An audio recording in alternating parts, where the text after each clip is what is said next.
കടുവ, പുലി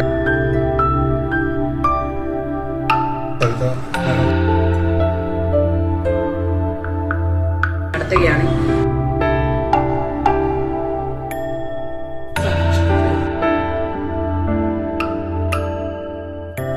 ഭാഗമായിട്ടാണ്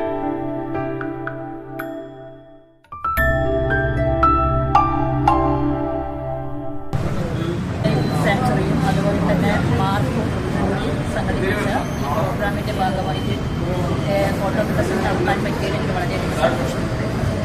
കേരളത്തിൽ എല്ലാ വർഷവും സർവേ നടത്താറുണ്ട്. ആ സർവേയിൽ ഭാഗമാക്കാൻ എനിക്ക് സാധിക്കുന്നുണ്ട്. പിന്നെ ചെലവ് നിരീക്ഷണം തുടങ്ങിയത് 2020-2021 ആ കാലഘട്ടത്തിൽ കാരണം കൊറോണയ്ക്ക് മുന്നിൽ നിർത്തിയിരിക്കുന്ന സമയത്താണ്.